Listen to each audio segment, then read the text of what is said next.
Hi, I'm Hope Lindquist. I am currently in my junior high of college. Woohoo!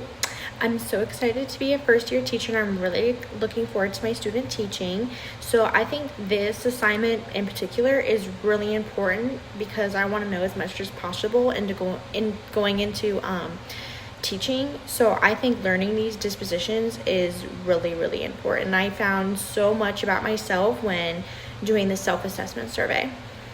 So some dispositions that I possess that will make a successful teacher, in my opinion, I think is compassion. I think compassion is one of the most ideal dispositions because as an educator, you want your students to feel comfortable around you and like they want to be around you. And like the self-assessment survey said, it says educators should demonstrate professional friendliness, warmth, and genuine caring in their relationship with others.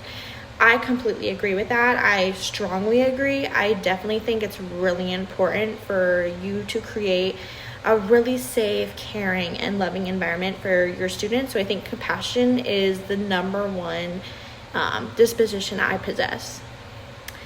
I think some dispositions, though, that I could work on entering the classroom as a first year teacher, I think would be to remember that every student deserves a fair amount of education and that everyone learns differently.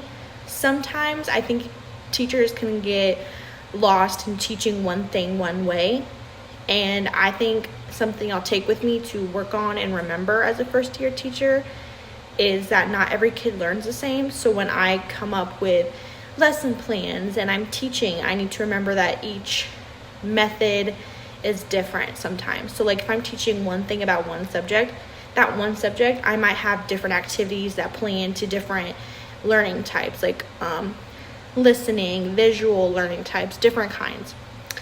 I think a professional educator should have attributes like good communication skills, so that way you're able to speak with colleagues and parents effectively, because if you can't communicate well, a lot of stuff is going to get lost in translation, and I think that's going to make your job a lot harder as an educator, and you're going to have a really hard time.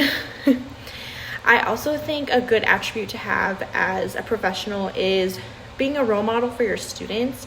So really making sure you are demonstrating good behavior in the classroom and showing respect and kindness, because a lot of your students will demonstrate the same behavior you demonstrate in your classroom.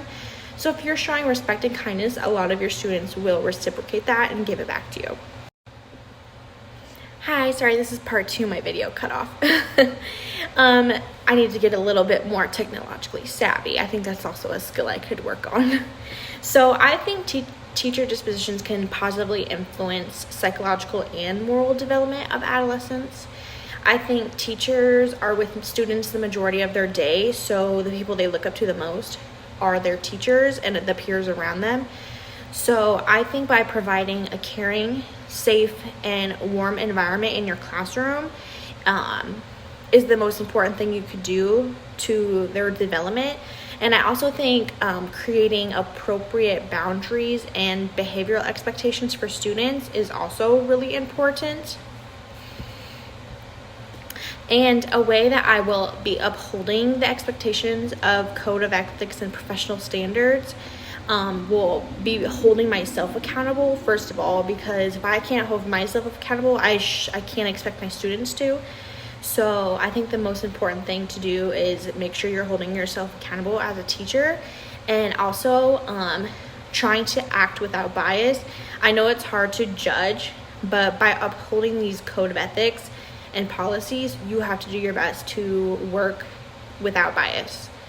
I will as well try my best to dress appropriately.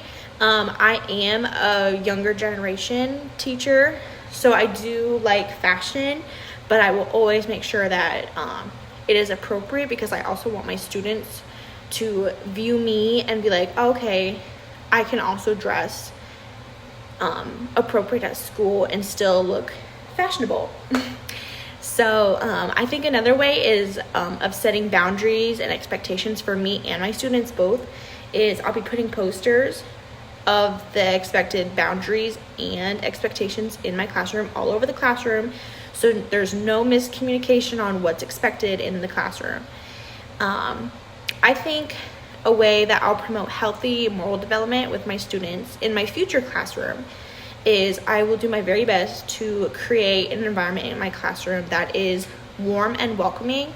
I want my students to feel safe, even if they do not have a safe place outside of my classroom. I want my classroom to be the one safe place they have if they don't have one. I also want them to feel comfortable coming to me and speaking to me about things, because sometimes I'm the only outlet from outside of school. I will also make sure that there's fun in my classroom. I think sometimes a lot of teachers might think that since they need to hold up all these policies and code of ethics and moral development, that there can't be any fun. But I think for kids to have a good development, they need to be kids and have fun. So I think